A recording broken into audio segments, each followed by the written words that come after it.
Boy, oh boy, things are not looking good for Skar King. So let's delve into the new electrifying TV spot of Godzilla and Kong Empire, because boy, are they showing a lot. On one hand, it's exciting, but on the other hand, I'm always ambivalent about this because it feels like they're showing us way too much, and all the good stuff and all the good action is being given away in the TV spot and the trailers, so that there's basically nothing to look forward to when you watch the movie. But there's just some interesting spectacles that I've witnessed in this TV spot that are just makes me more excited to see the movie at the moment. So we see this is probably Kong emerging from out of the hollow earth or just out of the dirt. He obviously has his new Thanos gauntlet thing they've made for him, possibly to help create some fortitude for his hand that was probably injured in the fight against Shimo. Now what's interesting this next flashy scene is that we see Godzilla leaping from out of the water. And he's leaping pretty high, but take a look at his dorsal plates. They're not lit up pink. So this is pre-evolution. This is probably before he ends up in a fight with one of the newer Titans. Maybe he's fighting Scylla. We see him fighting Scylla or something that looks like her in one of the scenes. And then he loses and then has to evolve to beat whatever is coming next. So he looks pretty normal. This is how we left him in the last movie, Godzilla vs. Kong. And he looks pretty angry, as is per his personality.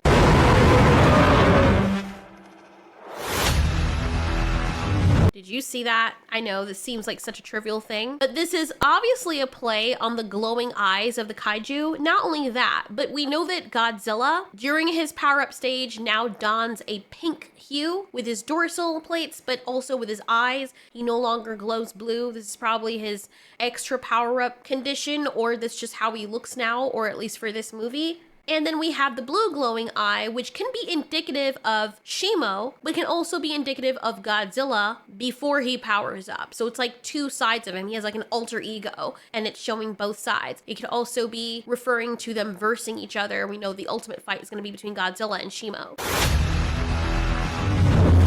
For most of human civilization, we believed that we were Earth's most dominant species. Obviously, because the kaiju are now the dominant species. How humble are we? I wonder, in human civilization, would everything that we believe is so important right now that actually isn't, our little first world problems, how humans would now act knowing that kaiju exist? Human civilization, we believed. And then you notice this scene with the submarine. Look around. They're obviously underwater, duh. That's why there's a submarine there. But you can also see what looks like these nebula clouds. And the pink and bluish hue seems almost reminiscent of the hollow earth. They could be in the water in the hollow earth or approaching an entrance to the hollow earth. It's possible. Or this just could be a reflective light somewhere that Godzilla is. But I have a feeling that they're in the hollow earth. Because you gotta figure that there's water in the hollow earth as well. That we were Earth's most dominant species.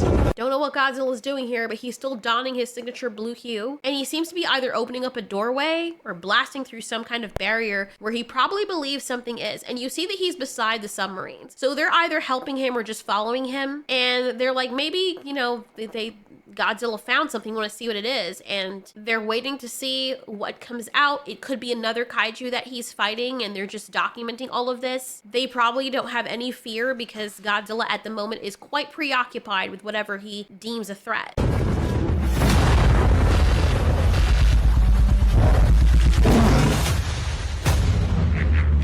So we're made to believe that this is Godzilla, and it very well could be. We know that Godzilla was frozen in ice at some point, but this could also be Shimo because she seems to have the same breath thing going on. If you look very carefully, it looks a little bit different than Godzilla's atomic breath. I mean, their breaths look very similar. This is an icy region, so it could be Shimo that's bursting out from the ice here, or it could be Godzilla, but I have a feeling it's Shimo.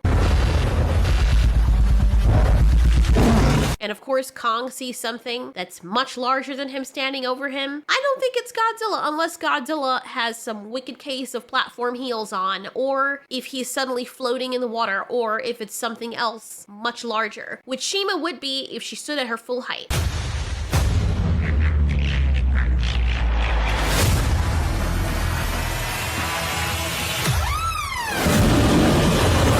I always love when Godzilla roars like that. Whenever you see a dinosaur's tail or a reptilian creature's tail coiling around like that and they're getting up slowly, they're about to roar.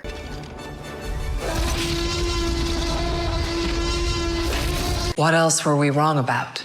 I mean, a lot of things. A lot of things. You haven't even scratched the surface of how wrong you are about basically everything. In the beginning, Hollow Earth lived in harmony with the surface. Can I say that just looks freaking nasty? I know that's supposed to be an entrance to the Hollow Earth or something, but why does it look like a womb being split open with a scalpel? Disgusting. Look at it, it has nerve endings and everything, like a freaking placenta. That's disgusting, bro. Ugh. Nasty. This world.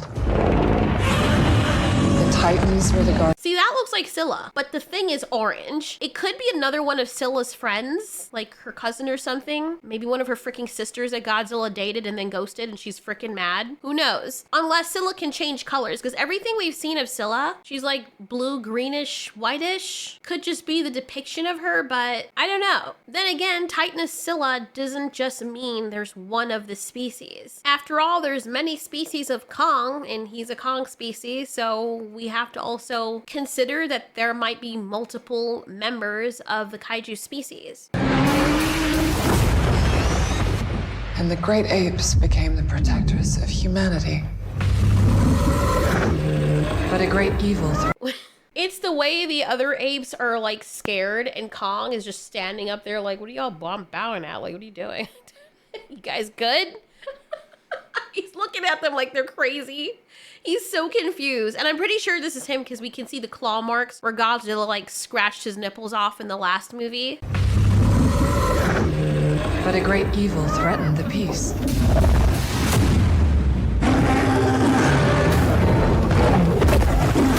Ooh, he got humbled real quick. Kong was like, I'm not bowing to you, ball-headed Bucky. And he's like, bitch, I got a vertebra as my freaking slave whip. Like, you can't, what do you, No, now we need to teach you in front of everybody. Now you just humiliated yourself. You made me have to humiliate you in front of all these new people. Now how dumb do you look? How do you feel? Open your mouth so I can slide down this monkey meat inside of it and show you how to respect me. Because we didn't have to do this. You could have just had your dignity and not have to get, you know, choked out now in front of everyone. Now you look stupid. Bro got moves though, like. Dude, the quickness. Skar King, and I'm pretty sure Skar King's like much older than him. That's what's embarrassing about it. Kong hasn't really been fighting other primates, if you know what I mean. So understandably, he might be a little bit rusty when it comes to that. Not even rusty, because he's like never fought anybody else. Like he's never seen any other Kongs from what we know in the movies. Now he's just meeting these people. And yeah, now he has to fight something that has longer arms than him that can actually move in a way that he's like, oh my God, this is not, did not expect that, did not see that coming. Oh, great.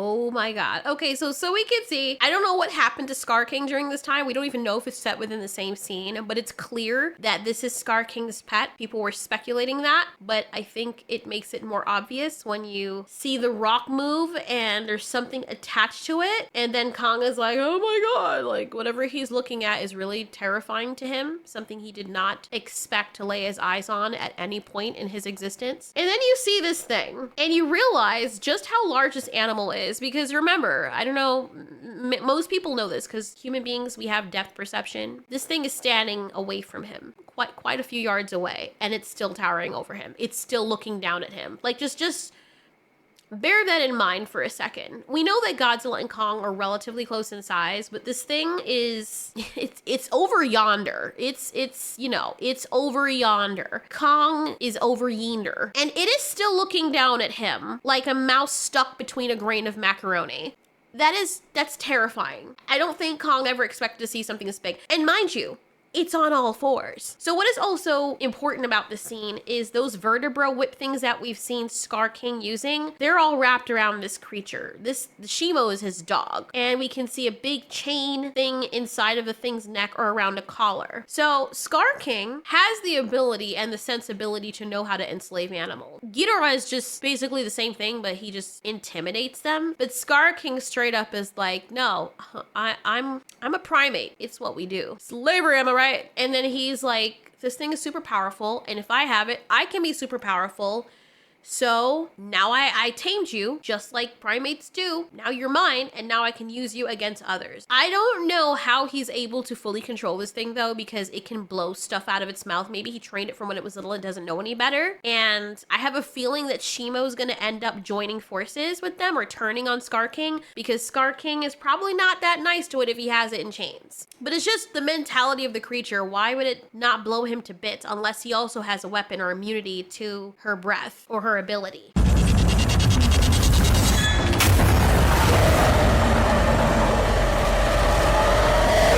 Kong can't stop this on his own. He won't be alone.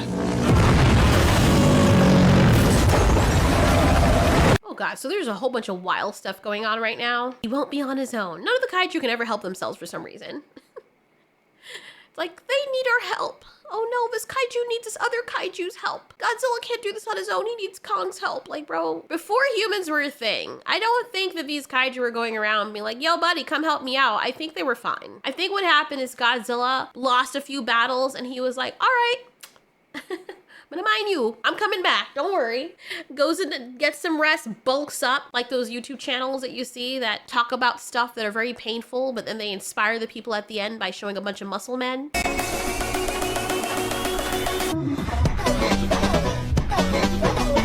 Should make a compilation like that for Godzilla. They probably have it out there. Dude, what is going on with Godzilla? Is he a freaking gazelle all of a sudden? The height on this bitch, I'm sorry. The height on this gentleman. Bro, where are you flying off to? You Michael Jordan? Look at him, he's even spreading his freaking wings, bro. Every time I see this, like they're getting more crazy with it. But I guess that power of the tail, you know, why are all the cars so freaking sharp in the foreground? I'm sorry. I was trying to keep all cool and everything with this video, but you know how I am. That's not me. Look at how sharp they are, bro. They look like Legos. Are they real? This is like a human hazard right here. You're gonna try to wash your car and then freaking bleed out because you cut your freaking wrist on one of the angles of the freaking car. Why are they so freaking sharp? The reach though. I'm telling you, bro definitely is the freaking bad guy of this movie. He's a freaking slave master. Look at that reach and that expertise with that freaking whip, bro. Look at that. He's throwing his chest into it, literally. Can you imagine? No wonder poor Shimo's enslaved. Dude, his mouth is open and everything. Like, he's whipping with power. That's why he's the bad guy. Like, they need, look at him. He whipped a building towards Kong. Oh boy. And then he also enslaved Kong's people too. That makes it worse. So there's now more of a motivation for Kong to fight him. What is going on? There is so much going on. Okay, so in this fight, we see Godzilla and Shimo, and we can see the pink dorsals that Godzilla now has. They're not even lit up, by the way. They just now look like that, like fleshy lizard skin. And I hope that nobody's in those buildings because they're dead now. And we get to see a fight between Godzilla and Shimo, but this is after Godzilla has powered up. I don't know how to feel about the dorsal plates. Like at first I was into them, but when they're not lit up, they look weird. It looks like he got circumcised on his back. It just looks like open flesh or something. It looks, it's very nauseating. When they're not lit up. When they're lit up, it looks cool. It looks fine. Why is everyone naked? Oh, this is the beach resort thing. But yeah, it just, it looks weird. It's just a personal preference. Because the thing is, why are they pink? Why don't they just have highlights of pink here? Godzilla's dorsal plates before this glowed blue, but they were still the same color as his body. These glow pink, but now at rest, the dorsal plates are also pink. I just don't understand the design choice. Anyway,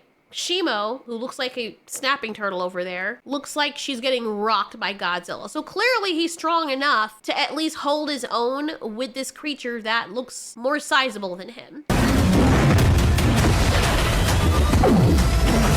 So at first, we see Skar King battling out for dominance against Kong, and he is doing a good job at being really agile. Kong seems to be adapting to his fighting style, and look at his 180 in the air. Okay, Kong. Kong is a fast learner. I'm so impressed right now. Bro was like, who are you talking to? I can do that too, you forgot? Bro gets kicked. Kick rocks.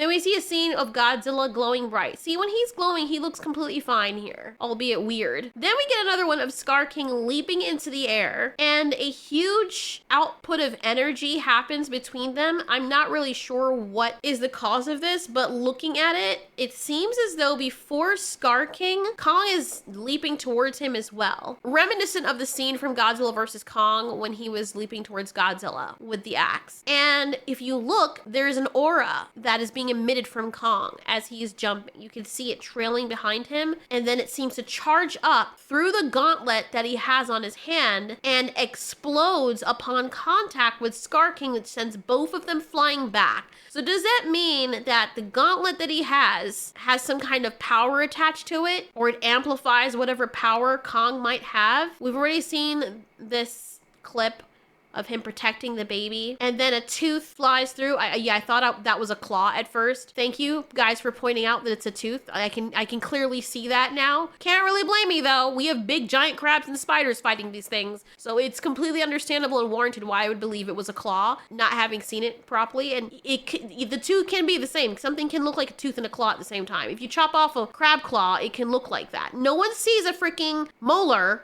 the size of a bus or a car falling down the street every day. You'd more so believe if you saw a crab claw that big, because there are actually things in the ocean that are so big that it makes you question whether or not we actually already have aliens on Earth.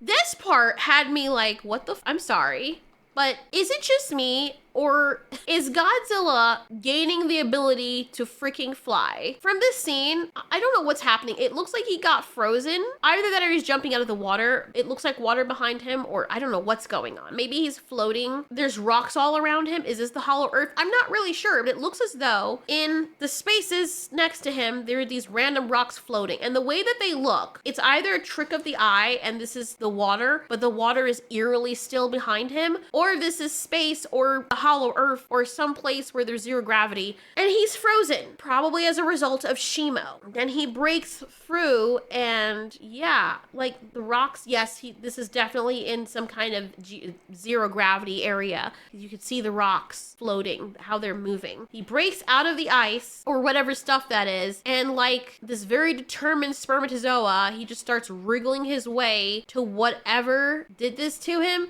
How?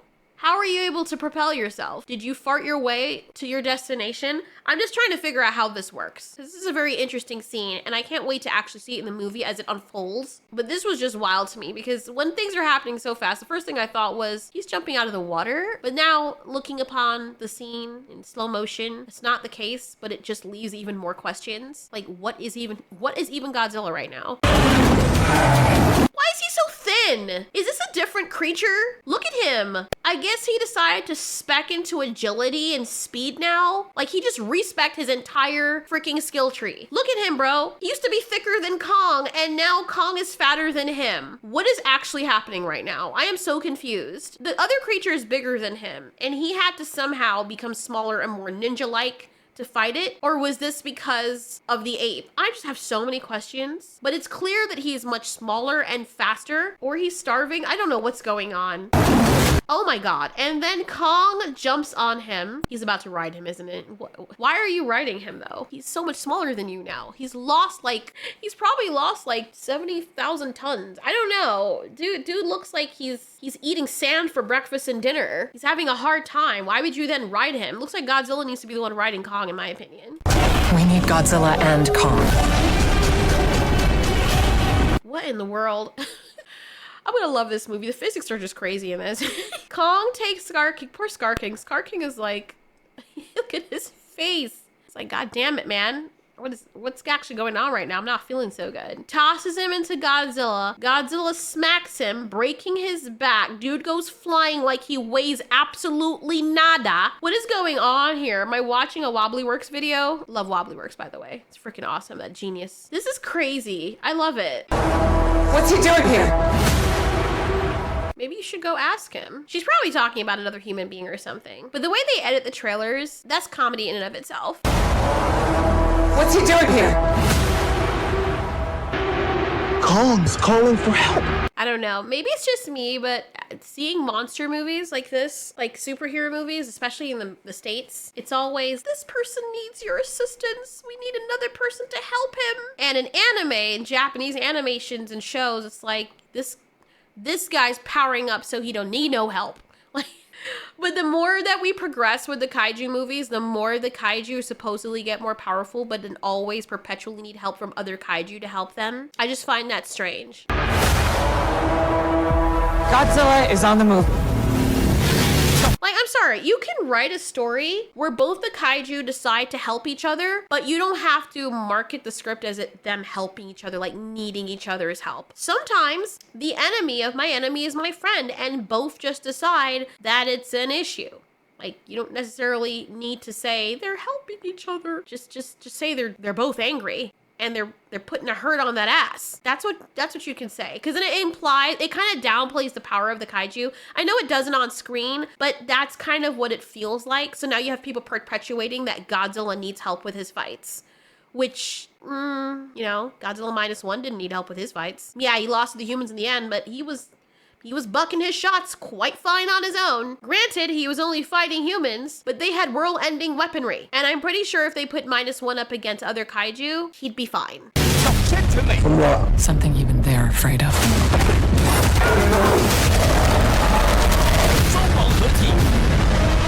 Okay, so that's when, I've already covered this in another video. That's when Godzilla's fighting Kong, obviously has a problem with him. Maybe they have a stalemate where Kong is like, you can't hurt me because now I have this gauntlet that can hurt you too, bro.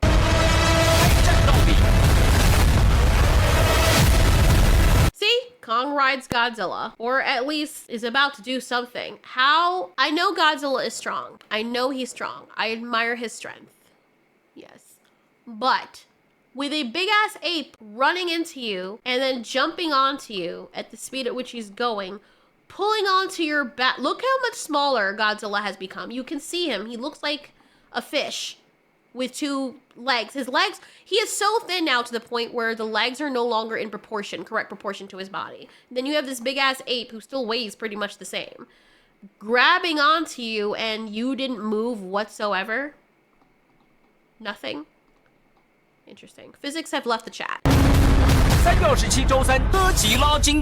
This movie is gonna be crazy. I love how they're just embracing the ludicrousness of it, and I'm okay with that in this regard because they're telling a good story, and it's just, they're just embracing it. They're no longer taking it seriously, and that's not always a bad thing. As long as we get some kaiju action and we get some entertainment, I'm fine with that. They did an excellent job with the last movie with the kaiju fighting and not cutting away every 2 seconds at the humans. They obviously took some of the feedback and implemented it in the last movie, and we were all thoroughly pleased. What I am most interested about is to see whether or not Shimo is going to join forces with the other kaiju or turn on Skar King, which I feel is going to be the case. Because Shimo is being controlled right now, and if she decides that she's going to be free, pretty sure she's never going to want to listen to anybody else ever again. Kong and Godzilla are probably going to tell her, look, let's call a truce. You don't have to, you're not a slave anymore. You don't have to listen to anyone. And then Shimo's probably like, yeah, that means you too, right? So I don't recognize you as Alpha. How about that? And then now we have another problem. Or they pull a Marvel's Avengers Infinity War and everything ends in sadness and desolation, and then we get another movie so we could see them win. I don't think people would be very happy with that. There's a special way to do that. But if they're banking on the story like, yeah, this is what happens and this is still very much a danger and there's something even bigger than Shimo, that's gonna be quite interesting. At this point, with all the kaiju fights that are happening, I'm pretty surprised that human beings are still a thing. Maybe more kaiju start popping off and realize that since Godzilla is having such a hard time and he needs help consistently with keeping other kaiju in check, then maybe we have a chance if we all band together. That is something I would love to see. That would be an interesting conundrum. I really think that's about all the TV spots I can stand though without really spoiling everything in the movie, because at this point they're showing us absolutely everything that you'd be excited to see if you saw it for the first time. So I'd actually encourage you guys to just avoid the TV spots if you want to actually enjoy the movie, because now I know very well what's going to happen in each scene when it pops off. Oh yeah, I know what's going to happen. This is going to happen. That suspenseful scene when Kong sees Shimo for the first time, yeah, that's ruined for me. I can't experience the wonderment that Kong has in his eyes at seeing something that looks like a much uglier and much larger version of Godzilla, in chains, mind you, erupting from out of its hiding spot and attacking him. Like, that's no longer a surprise. There's no suspense there, because I already know what's going to happen. Still want to watch the movie though.